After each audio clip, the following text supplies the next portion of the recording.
শহীদ হয়েছে তাদেরকে একত্রিত করো। একত্রিত করতে গিয়ে দেখে ওই যে নতুন মুসলমান যে হসে, সাহাবারা জানে না, মুখটাও পরিচিত না, দেখে সামান্য করে মুখ নড়াচ্ছে। রসুলের কাছে মুসলমানের সাহাবীদের কাতারের ভেতরে নতুন একজন মানুষ আহত হয়ে পড়ে আছে, কথা বলতে পারে না, শুধু মুখটা নাড়ানাড়ি করছে। হুজুর গো, এই লোকটার পরিচয় তো আমরা জানি না, এই লোকটা কাদের কোন গ্রুপের আমি জানি না। রসুল চলে গেলেন, ওই লোকটার গায়ে 3টা থাপা দিলেন। লোকটা চক্ষু মেলালো কিন্তু কথা বলতে পারে না। ইন দি মিন টাইমে জিবরাইল এসে রসুলের সামনে হাজির। আল্লাহর নবীর সামনে জিবরাইল এসে হাজির হয়ে বলছেন, আসসালামু আলাইকা ইয়া রাসূলুল্লাহ, এই লোকটা নিয়ে আপনার টেনশন নাই। এই লোকটা কাটটা কাফের ছিল, আপনার দাঁত ভাঙ্গার এই কাজ থেকে তার কলিজায় এত আঘাত লেগেছে, নিজে তরবারি এনে ঘোড়া এনে উহুদের ময়দানে যুদ্ধ করতে গিয়া সে শহীদ হয়ে যাবে, কিন্তু কালেমা পড়ে নাই। কিন্তু কি করা যায়, উনি নিজেই ঘোড়ার পেটে কালেমা পড়েছেন। এক পর্যায়ে আল্লাহকে বলেছেন, আল্লাহ আমি যে ঈমান এনেছি, নবীও জানে না, সাহাবারা জানে না, আপনি একটু ওহী দিয়া রাসূলকে জানায় দিবেন আমি ঈমান এনেছি।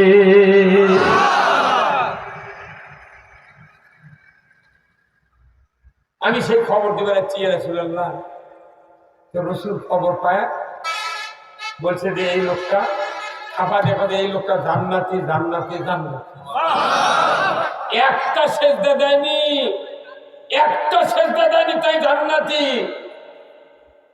আর 70 বছরের জুম্মার নামাজ পড়ে ইসলাম কায়েমের কথা বলে চোখ বড় বড় করে ইমাম ঠাসে ধরে যায়। আমাদের বেতন খাচ্ছি এগুলো করবো, আমার একদল করতে না ভোটই দেওয়া হয়, কি কথা।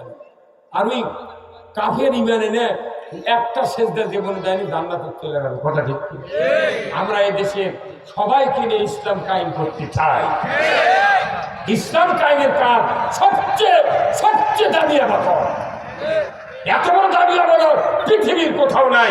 আল্লাহ তাআলা কোরআনে বলছেন, ইন্নাল্লাহা ইউহিব্বুল্লাযীনা ইউকাতিলুনা ফী সাবিলিহি সাফফান কাআন্নাহুম বুনিয়ানুম মারসুস।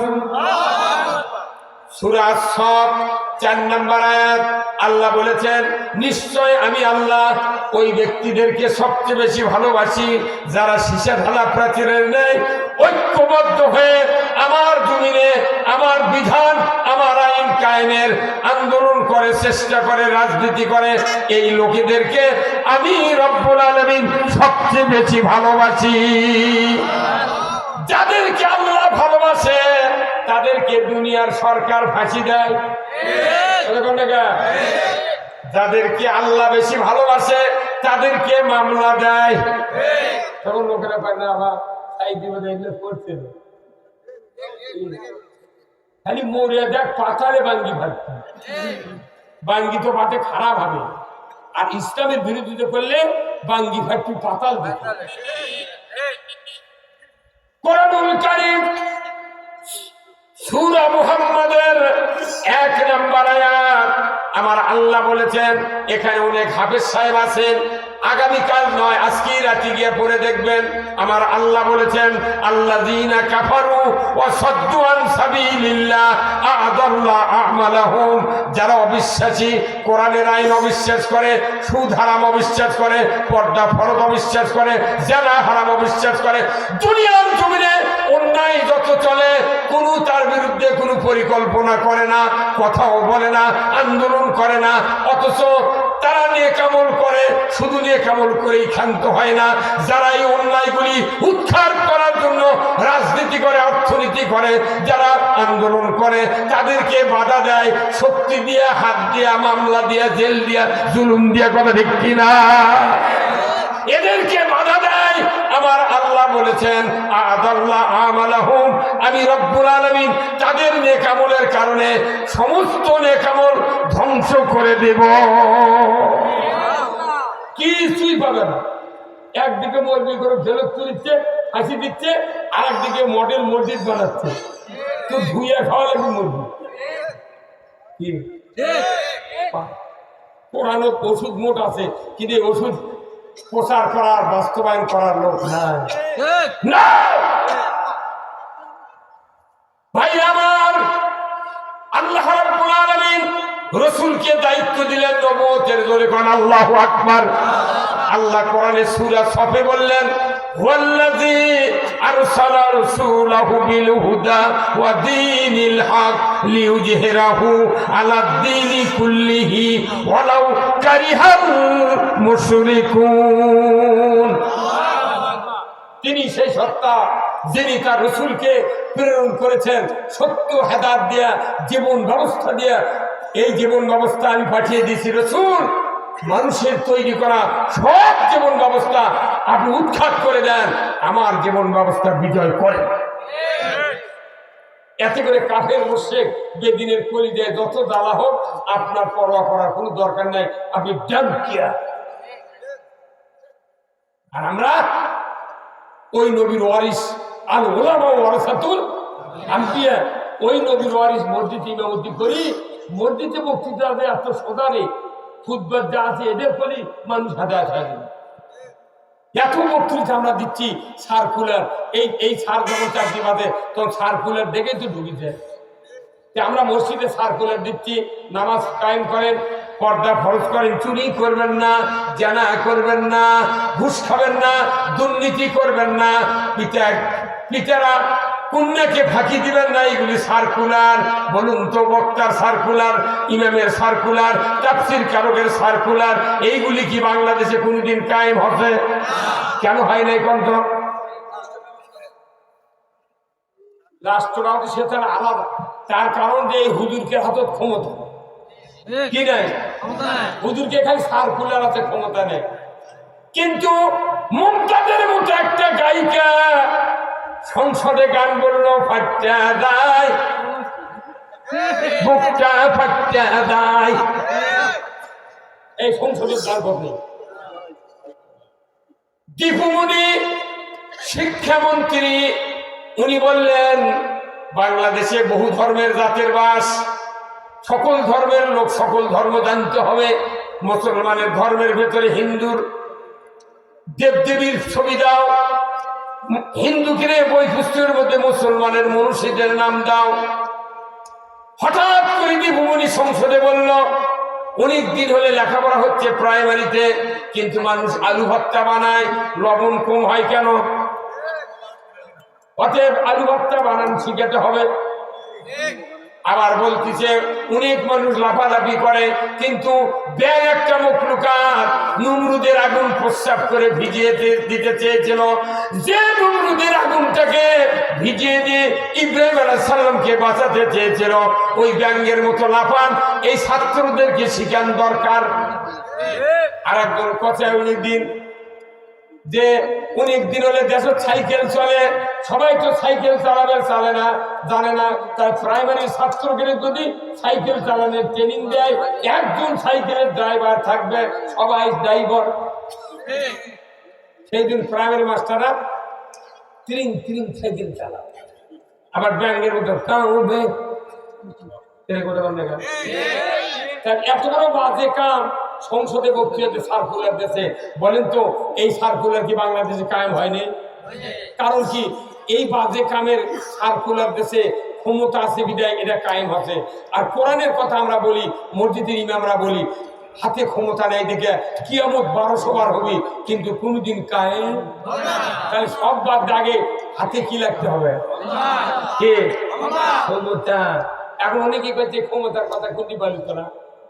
আচ্ছা দেখেন কোনটি হাতে দেখেন। ভাইরা আমার, মক্কাতে জেল জুলুম, মারামারি, হত্যা, রাহাজানি, নির্যাতন, নিষ্পেষণের চোটে সাহাবারা অস্থির। হঠাৎ করে রাসূল বললেন, আমি এখন নিরিবিলি যা কাবার মাথাবে থাকবো। একটা কম্বল নিলেন, বগলের তলে দিলেন, কাছে আরাম ফরমাচ্ছেন কাবা ঘরের ছায়ার ভেতরে। হঠাৎ করে খাব্বাব রাদিয়াল্লাহু তাআলা আনহু রাসূলের সামনে হাজির। আসসালামু আলাইকা ইয়া রাসূলুল্লাহ। হুজুর, মাতা রাসূলুল্লাহ, আল্লাহর সাহায্য কি আসবে না? রাসূল সোজা হয়ে বললেন, কি হয়েছে খাব্বাব, তুমি এত তাড়াহুড়া করছো কেন? বলে হুজুর এত নির্যাতন সহ্য হয় না, আপনি কি দোয়া করবেন না? রসুল বললেন খাব্বাব শুনে রাখো, আমাদের পূর্বে যারা দ্বীনের দায়ী ছিলেন তারা দ্বীনের দাওয়াত দিতে গিয়া চিরুনি দিয়া, লোহার চিরুনি দিয়া হাড্ডি থেকে গোশত খুলে দেওয়া হয়েছে, তাদেরকে অগ্নিকুণ্ডতে ফেলে দেওয়া হয়েছে, ফাঁসিতে তাদেরকে হত্যা করা হয়েছে, এমনি করে করার দিয়ে দ্বিখণ্ডিত করা হয়েছে। রে খাব্বাব তুমি তাড়াহুড়া করছো কেন? খবরদার খবরদার, সেদিন বেশি দূরে নয়, যেদিন সানআ থেকে হাজরা মউত পর্যন্ত, কাবার দরবার থেকে ইয়েমেনের রাজধানী সানআ পর্যন্ত 1250 কিলোমিটার রাস্তা। একটা ষোড়শী যুবতী সোনার অলংকার পরিহিত অবস্থায় যৌবনের লাবণ্যতা নিয়ে একা একা রাতের অন্ধকারে পথ চলবে। লা ইয়াখাফু ইল্লাল্লাহ, আল্লাহর ভয় ছাড়া কারো ভয় থাকবে না, সেদিন বেশি দূরে নয়। এরা রসুল হযরত খাব্বাবকে শুনালেন, রসুলকে হযরত খাব্বাব শুনালেন। রসুল আবার উত্তর দিলেন তুমি তাড়াহুড়ো করো না, সেদিন বেশি দূরে নয়। অচিরেই সেই দিন আসবে যেদিন একা একা যুবক যুবতী রাস্তায় ঘোরাফেরা করবে, কোন ধর্ষণের ভয়। আল্লাহ রসুলের সাহাবী মুস্কি হাসি দিলেন, আলহামদুলিল্লাহ পাঠ করলেন, করার পর বাস আল্লাহ শুনতে পারেন। এই কথা শুনে পারেননি আল্লাহ? আল্লাহ বলছেন যে জিবরাইল দেরি করে না, এখনই রসুলের কাছে দাও। এই কোরআন শরীফের বনি ইসরাইলের ভেতরে একটা আয়াত আছে, এই আয়াতটা তুমি তাড়াতাড়ি রসুলের কাছে বর্ণনা দিয়ে আসো। কি বর্ণনা? আল্লাহ বলেন জিবরাইল যাও, ওয়াকুর রব্বি আদখিলনি মুদখালা সিদকিন ওয়া আখরিজনি মুখরাজা সিদকিন ওয়াজআলনি মিন লাদুনকা সুলতানান নাসীরা। হে জিবরাইল আমার হাবিবকে বলে এই দোয়া দান করে আমার কাছে যে আল্লাহ তুমি আমাদেরকে সত্যবাদীদের দলভুক্ত করো, আর আর তুমি আমাকে একটা ইসলামী রাষ্ট্র দিয়ে তুমি সাহায্য করো না, অন্য একটা রাষ্ট্র দিয়ে আমাকে সাহায্য করো। কথা ঠিক কিনা? তাহলে আল্লাহ রসুল কি ক্ষমতার জন্য দোয়া করেনি? হ্যাঁ, আল্লাহ রসুল যদি মক্কা থেকে হিজরত করে যায় আগে ইসলামী রাষ্ট্র কায়েম করছে, যার কারণে ইসলামী রাষ্ট্র ছাড়া এইগুলির জুলুমের থেকে বাঁচার কোন রাস্তা নেই। এটা কার কথা? বাংলাদেশের এই জুলুম নির্যাতন কি আজ থেকে শুরু হবে? সেই ভারতবর্ষের থেকে শুরু হবে। আমাদের বুড়া বাপের নামের আগে লিখেছে সিরি। হ্যাঁ, কথা বলে সিরি লেখেনে। হ্যাঁ, সিরিয়া ছিল টিকিয়ালা টুপিটা বিয়ে করতে, আমার দাদা বিয়ে করতে টিকিয়ালা টুপিটা ব্রিটিশের সময়। তারপরে জেল, জুলুম, মারামারি, হানাহানি, সুদ, কতদিন যে সুদ চালু হচ্ছে তার ঘর বাপও খবর পারে না। তাহলে এগুলো সুদ খেলে, সুদ দিলে ইমান থাকে না। তাহলে আমরা নামাজ পড়ে, রোজা করে, উমরা করে, হজ করে কি করবো? ইমানই নেই, সুদের অর্থনীতি মানে কথা কর। এখন এই কথা তুই কবি না, কেউ কবে না, আমিও কব না, তার দেশটা তো জঙ্গলে পরিণত হয়ে গেল। যাই কয় তারই বিরুদ্ধে মানুষ কথা কয়। আমি একটা গবেষণা করে দেখেছি, একটা মানুষ সত্যকে ভালোবাসে, সবাই কোনো সত্যকে ভালোবাসে, কথা ঠিক কিনা? সবাই সত্যকে ভালোবাসে, কিন্তু সত্য কথা যিনি বলেন তাকেও ভালোবাসে না। কথা বলে সত্য আমরা সবাই ভালোবাসি, কি সত্য কথা যে ব্যক্তি বলে তাকে কেউ দাম দেয় না, ভালোবাসে না। কি হল এ জাতির ভাগ্য? ইসলাম বিজয় হওয়া ছাড়া কোনো ক্রমেই সম্ভব নয়। আমরা যদি পিছু টান দিই আজ থেকে, দেখবেন এই দেশটা যদি আগামীতে ইসলামের দিকে 75% এগিয়ে না নিতে পারি, কারো পিঠের চামড়া থাকবে না। মসজিদ তো আরো বাড়তিছে, মসজিদ বাড়তিছে, মাদ্রাসা বাড়তিছে, কথা ঠিক কিনা? একদল মসজিদ কায়েম করেছে, আর একদল মাদ্রাসা কায়েম করেছে, আর মধ্যে সময় ইসলাম যুদ্ধ হয়ে যাচ্ছে। আর ইসলাম যদি বিজয় করা যায়, মসজিদও টিকে থাকবে, মাদ্রাসাও টিকে থাকবে। এই হাফিজে মাদ্রাসা, কম মাদ্রাসা গুলা সব সরকারি হয়ে যাবে। আর ইসলাম যদি বিজয় থাকে, সুদ, ঘুষ, জানা ব্যবসা ফুট বন্ধ হবে, দেশ পানি হয়ে যাবে। তোর মানে এগুলো করে লাভ কি? দেশ ইসলাম বিজয় নাই, মাদ্রাসার হুজুররা টায়ার টিউব সারা সাইকেল দিয়ে ধান আদায় করে করে মরে গেল রে। আমারও কি এক মাদ্রাসার হুজুরা ছাত্রের কথায় শোন, টিউব কেনার টাকা নেই, তুই টায়ার দুটো তোর, এক টায়ারের মধ্যে আর একটা ক্যানভাস কাটে ওর মধ্যে ঢুকেছে, ঢুকে ওই টায়ারের মধ্যে তুলে ফেলেছে। দেখি যে আমি দেখছি আমার শ্বশুর বাড়ি ভুন্ডালে, দেখি ফুল ফুল তিন দিয়ে একজন চালা দিচ্ছে, একজন হ্যান্ডেল ধরছে, আর একজন বস্তা ধরে ফেলা দিচ্ছে। তেমন ভাই তোরা গাও ঘুরে গেছে, বলছে হুজুর সেই সকালে কোন দিনই গোটা গাও ঘুরছি হুজুর, এখন কিন্তু কিছু খাওয়া নেই না, ভাই 50 টাকা দিয়ে এখন বা ওই গোয়াল গিয়ে বাজার টাকা রুটি পানি টানি খায়, তুই আগে বাঁচলে তুই ধান কি করবি। ওই মাদ্রাসাতে আমার হাত বাড়াচ্ছে বক্তা, যা ওই মাদ্রাসা দেয় ওই দায়িত্ব আছে মোহতামির, অক্ষণ হুজুর আপনার বাড়ির কি শোল আছে আছে, তা আপনার বাড়ি গেলে এই সাইকেল টিউব ছাড়া সাইকেলটা দুই একদিন তেল বের দিয়ে বাড়াবেন না, আপনার মুখে ঝাঁটার পারবে আপনার বউ পড়ার বাড়িতে গাওয়া লাগে না। যে মাদ্রাসার ছাত্রের পর পায়ের নিচে রহমতের ফেরেশতা পাখা বিছিয়ে দেয়, তাদেরকে দিয়ে ভিক্ষা করে মাদ্রাসার মূল বিমানে এই গরু চুরকে জানাজা করে নিচ্ছে। একটা মানুষের বেটার জানাজা করার বুদ্ধি নেই, এই গরিব মানুষের বেটা ছাড়া কি আসছে। তারাবি করবি কে না দেয়ারা, কুরবানি জম করবি কে আরা, তারপরে বিয়ে পড়াবি কে আরা, মুখ যারা করবি আর এর খেয়ে বেতন নেই। ওই জন্য আমার এলাকায় আমি বিয়ে করার বাদ দিতি, জানাজাও বাদ দিতি, তুর্কের জানাজাই করবে না। তোর সারাদিন গাজাবো আবার জানাজা করে নেবো, হ্যাঁ যদি জোর করে খাড়া করে দিস আল্লাহ বরকে গেলে হাত বেঁধে থাকবো, মুখ লড়াবো, একটা দোয়া কম না ফাটা মাথা।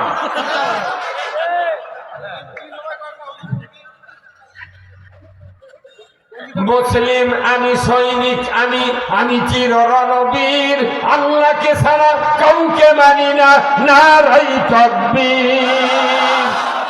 বীর মুসলমান ধরো আল কোরআন, ফিরায়া আনো সেই হারানো সম্মান।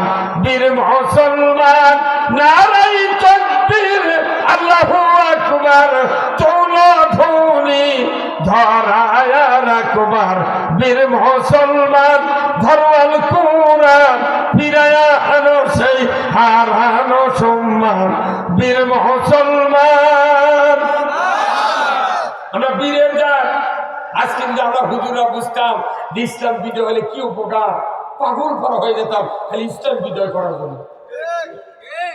দাড়ি টুপি জুব্বা আমাকে আছে ঠিক, কিন্তু আমাকে তো কেউ মান দিচ্ছে না। মাত্র ম্যাট্রিক পাস করে একটা মহিলা প্রাইমারি ঢুকিছে, 43,000 টাকা বেতন। তুই যতদিন বাঁচবি হাফ বেতন পাবি, তারপরে মরে যাবি, ওর শোল বল থাকলে তাই বেতন পাবি। আর মসজিদের ইমাম বয়স বাড়ে বেতন কমে, দাঁত করে গেলে হুজুর আপনি তারা আসেন না, কথা বলা যায়।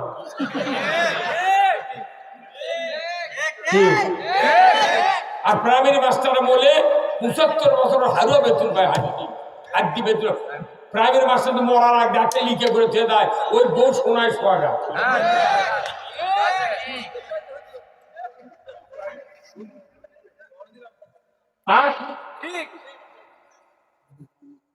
সব জিনিসের উন্নতি আছে, ইসলামের উন্নতি নেই আছে।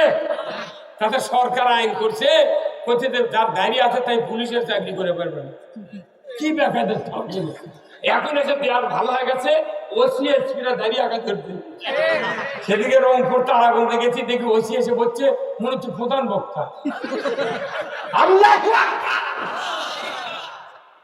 ওনারা বুঝা পারছে না দেশ এখন ইসলামের পক্ষে আসছে, এখন দাঁড়িয়ে রাখতে পারে। অনেক পুলিশ ভাই আছে তারা আল্লাহকে ভয় করে, ইসলাম ভালোবাসে, কিন্তু চাপের কারণে তারা দাঁড়িয়ে রাখতে পারেনি।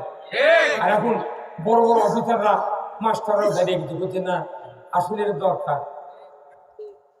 আইন করে যদি দাড়ি বন্ধ করে বাংলাদেশ, তাহলে ব্রিটিশ আমলে আইন করতে ব্রিটিশ সরকার যে মুসলমান যদি দাঁড়িয়ে রাখো তাহলে মাসে 8 আনা করে খাজনা দেওয়া লাগবে। আপনারা জানেন না স্যার, আপনি কোন শুনে এসেছি? 93 এসেছি, আর আমি 1976 সনে দাখিল, 2 বছর গ্যাপ দিয়ে থাকি। আমি ব্রিটিশের ইতিহাস, আমার বাপ ব্রিটিশ আমলে লেখাপড়া করছে, আমার দাদা 106 বছর বয়সে মরছে, আমার বাপ মরছে 103 বছর বয়সে, আমার বয়স এখন 66। গতকালকে সভা করছি আপনার ওই হ্যাঁ, রংপুর মিঠাপুকুর সভা করছি গত রাত্রে। ত্যাগ মাস্টার ভাই জায়গা দিল করছে, হুজুর আপনার দেখলে মনে হয় 16 বছর বয়স। আমি কেমনি 16 বছর, আমার সিএ যুক্তি কথা বুঝতে পারেননি। এক বিচারপতি এই আপনাকে হচ্ছে শিখবন্ধের এক বিচারপতি শহীদুল হক, তাই হলো হাইকোর্ট আর সুপ্রিম কোর্টের বিচারপতি, তাই প্রধান অতিথি আছিল গত 4 দিন আগে শিখবন্ধ। আমি খালি খুঁজি, স্যার আপনার বয়স কি? আসি বুঝি না, অত অভিজ্ঞতা আমার বয়স 55। তোর দাঁত তোর দেখে বোঝা যাচ্ছে ওটা 78 পার হয়, মানে বয়স বেশি বলে তুই খেপে গেছে। জানবে না, ঠিক আছে তাহলে আপনি 11 মানুষই মারে। এই বিচারপতি ওই গাঁও থেকে মাদ্রাসা করছে, এফতেদায়ী মাদ্রাসা। বিচারপতি যতদিন আসছিল ততদিন মঞ্জুরি করে পারেনি। একদিনকে করছে যে আপনারা সবাই লাগলে আমি মঞ্জুরি করব।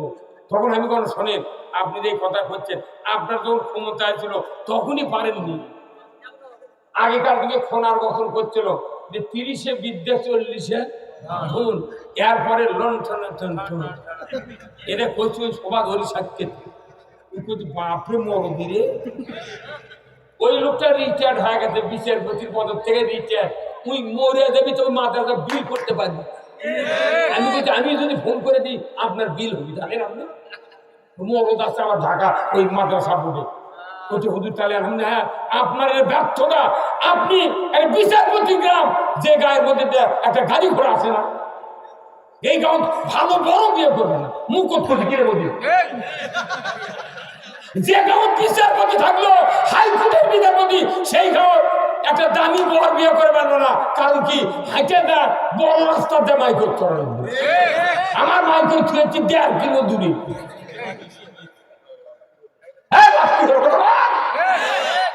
ওই আমার কবর দিয়ে মোনাজাত করে লাগিয়েছে, ওই উচ্চারণ আমি করবেও পারবো না। এগুলো লোক খালি ওই ডিগ্রি দেখে চাকরি দিতে, এমনি কালামানিক কয়নি। আমি 6 দিক ফাঁসি দিচ্ছি,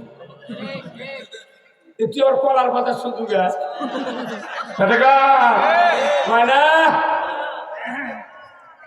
কি কলার কথা শোনে। আমি মনে করছি ওকে সনাত করে শুয়েছে। কে করালে দেখে? আল্লাহ কোরআনে বলছেন, ইয়া মাশারাল জিন্নি ওয়াল ইনসি ইন ইসতাতা'তুম আন তানফুযু মিন আকতারিস সামাওয়াতি ওয়াল আরদ ফানফুযু লা তানফুযুনা ইল্লা বিসুলতান। আমার আল্লাহ বলেছেন, ও দুনিয়ার মানব জাতি আর জিন জাতি, তোমরা যদি আমার বশ্যতা স্বীকার না করো, আমার ইতাআত না করো, আমার আনুগত্য না করো, আমি আল্লাহ বলে দিচ্ছি আমার রাজ্য থেকে বেরিয়ে যাও। বাংলাদেশে যে পথ পরিবর্তন হলো, কাউকে কোনো চাপ দেওয়া হয় নাই। এই আয়াতটার শক্তিতে ওরা সব পয়লা যেতে বাধ্য হচ্ছে। তাদের তো ওরা কছিল তো পালাবো না, চলে গেছে।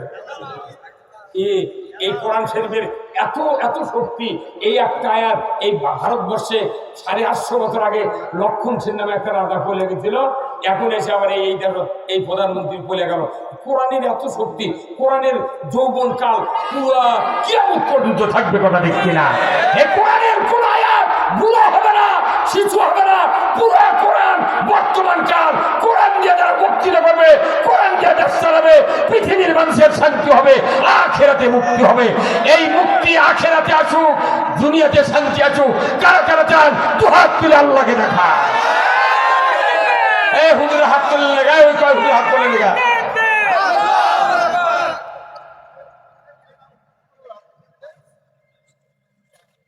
ভাই আমার,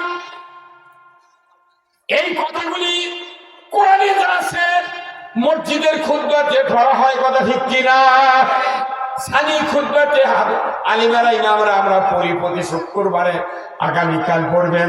যারা মুক্তাদি আছেন একটু স্ট্রিক্টলি খেয়াল রাখবেন ইমাম কি কথা বলে, আমি সেই কথা আপনাদেরকে বলবো। আমার আল্লাহর আয়াত, ইন্নাল্লাহা ইয়া'মুরু বিল আদলি ওয়াল ইহসান ওয়া ইতা'i যিল কুরবা ওয়া ইয়ানহা আনিল ফাহশাই ওয়াল মুনকারি ওয়াল বাগই ইয়া'ইযুকুম লাআল্লাকুম তাযাক্কারুন। জোরে কন্যা মারহাবা। আমার আল্লাহ বলেছেন, নিশ্চয় আমি আল্লাহ হুকুম দিচ্ছি, অর্ডার করতেছি, আদেশ দিচ্ছি, তোমরা ন্যায় বিচার করো, আত্মীয়র হক আদায় করো।